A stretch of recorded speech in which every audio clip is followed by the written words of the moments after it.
STEMology, the Young Scientist Survival Guide, Session 12.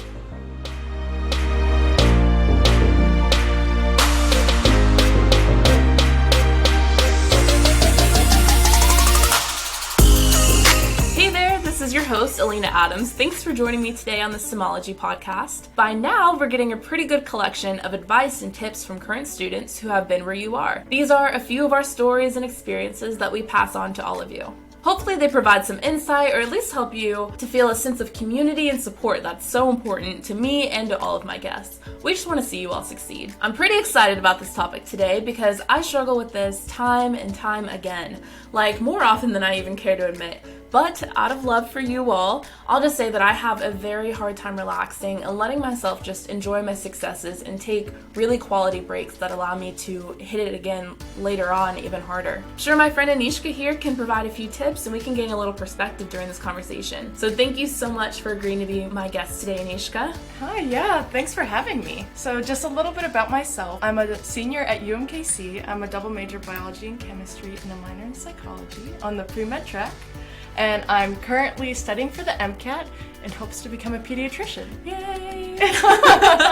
Congrats, that's so tough, but you know, I have no doubt that you can do it. You're going to be great. And I'm also very grateful for your time, so thanks for agreeing to be here and coming out for this. So to begin the discussion, I just wanted to say that this happens to everyone. Everyone feels very stressed out and they get anxiety about being a student, the college life, maybe you have to work, you have family issues, there's so much going on in our lives that I just wanted you to hear this episode and take a second to think about, you know, where you are, how far you've come, and where you're going, and I think that's very important to stay motivated. I 100% agree, because sometimes you'll sit there and you're like, why am I doing this? What is the reason? And then you'll you'll take a break, and you'll be like, all right, I do want to be a doctor. Yeah, that break when you take a step back, really kind of look introspectively and evaluate why you are choosing this path that's so difficult as a STEM major. That break is so important to come back and hit it harder next time. So I've already explained that I feel like this pretty often. I'm very hard on myself, and a lot of times you're your own worst critic, which isn't always bad. Yeah, but sometimes it can be. I personally am very hard on myself because I like to procrastinate. That's one of my worst things. Yes. I actually have a quote here on my wall right in front of me. It says, "Procrastination is the thief of time," and that couldn't be more true. I like that. Yeah, I have this app, it's called Motivation, where every 30 minutes, you can set it for whatever time increments you like, but every 30 minutes it sends me a quote, a motivational quote, where it's kind of like, get your head in the game, you got this, which is kind of the kick in the butt that I need sometimes.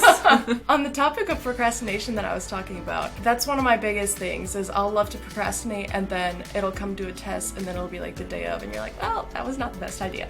And so, like, I won't get those, like, grades I want or the scores I want, and so I do feel, like, inadequate sometimes. I'm like, you know what, like, this isn't for me. Like, there are people out there that are getting straight A's on everything, like 525 on the MCAT, and they're just gonna be perfect. And I'm over here like, okay! But it's good to, like, hold yourself to standards, and sometimes when you fall a bit short, it's very okay to kind of see where you went wrong, which you said you already found out that sometimes you procrastinate, and it's good to keep that in mind where you fall short so that you're able to overcome it next time and maybe do a little better. Insanity is where you do the same thing over and over again expecting a different result, and I find that I do that a lot. I'll procrastinate until last minute and then be like, man, that was terrible, why did I do that? And then, you know, I do it again. So you just have to, you know, learn from your mistakes and move on. It's also important to stop and celebrate when you reach small goals. I personally think that we shouldn't do that too often, because then it'll come to a point where you're celebrating every hour you study, or just like one good grade on a test and then forget about it for the rest of the semester.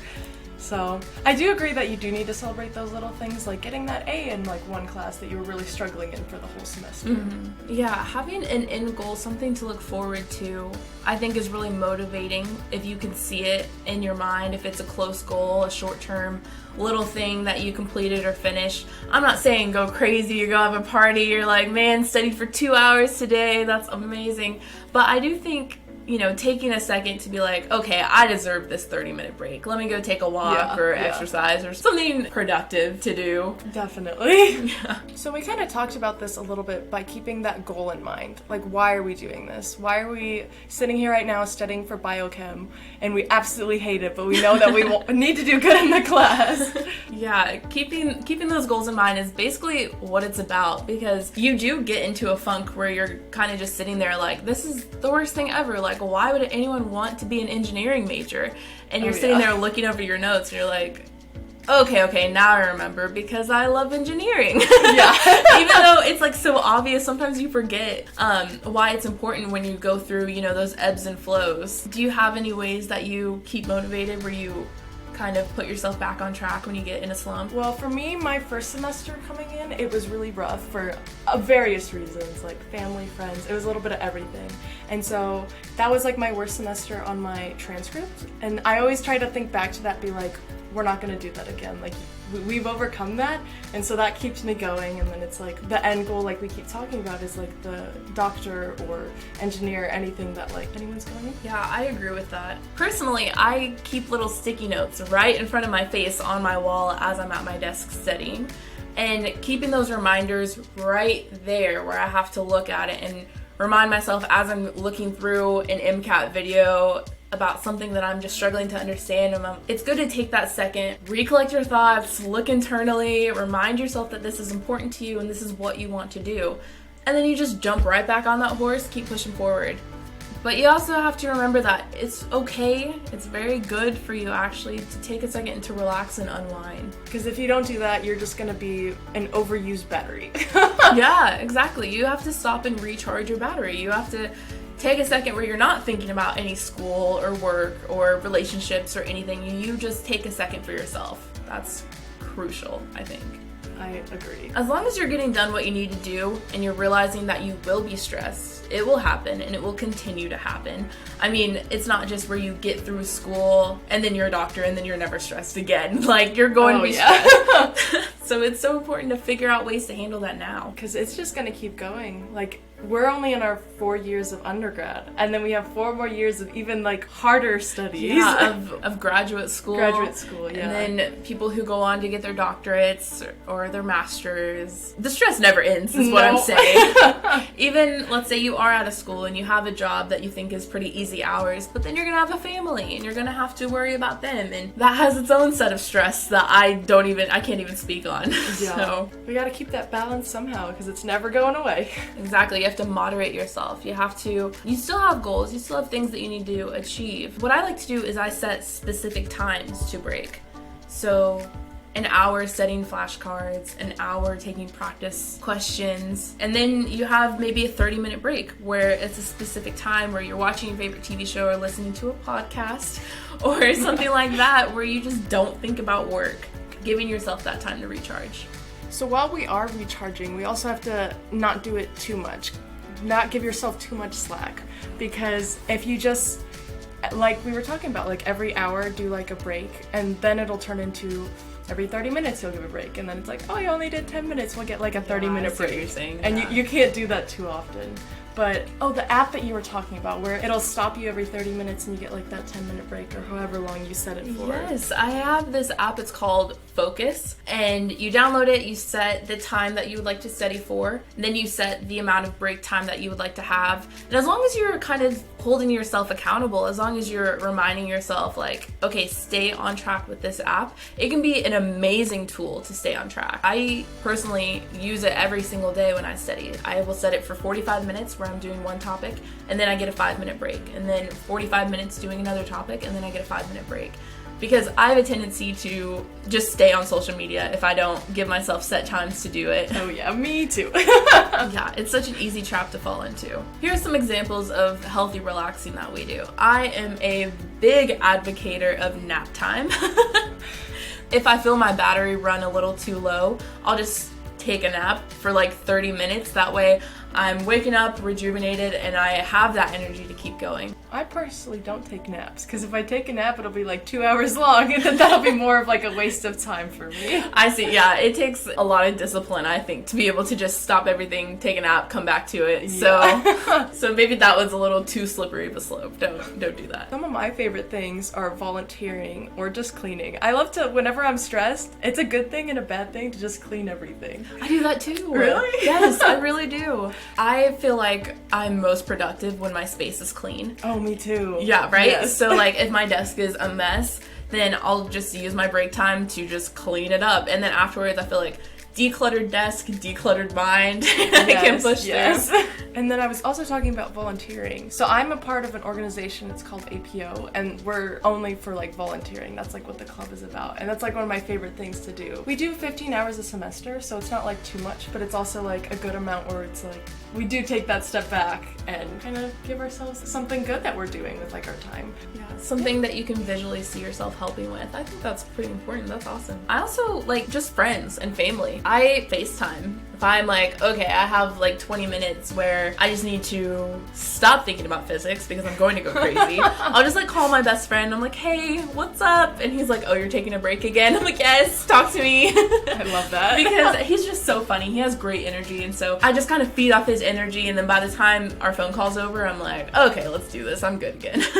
So friends are a great way to recharge your battery as well. Oh, I do like to bake. I love baking. I'm not good at it. I'll You're say not that. good at it? What kind of things do you bake? I like to do like cupcakes or cake and do like a pretty design on top Ooh. of it. Again, I am not good, but it's still so much fun. I love making cupcakes. I told Lauren Ide in episode 5 that that's like my stress reliever is baking. So if you ever come over and there's like cupcakes everywhere, just mind your business.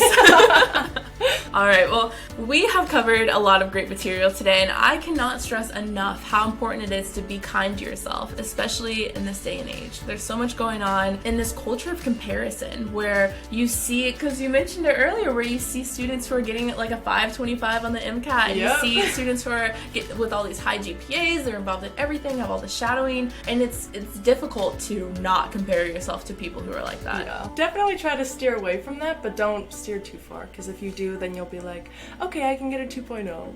You're not going to med school. That's not a thing. That is true. Where a healthy balance. Healthy balance. Where Yep. you have to keep in mind where your goals and standards are, where you need to be at. And it might be nice to look at your friends and be like, okay, maybe I should keep up with them. I think it's Yeah. good to keep up with people. Definitely. But be nice to yourself.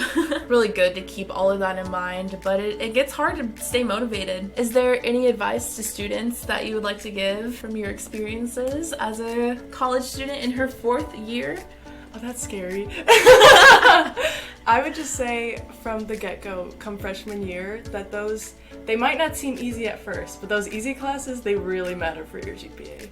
And is there any advice you'd like to give to students who are maybe a junior or senior as well? Just to keep pushing, because you're so close to your end goal. You can see it, you just gotta reach for it and grab it.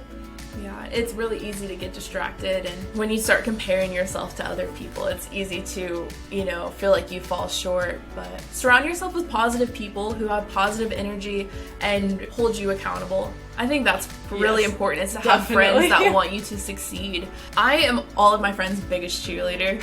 Literally, talk to any of them and they're like, okay, maybe Alina's too motivating, because I feel like I stress them out sometimes, but I just want them to do well, and I know that they can. Thank you so much for joining me today, Annechka. You are welcome back anytime. Oh, well, thank you for having me.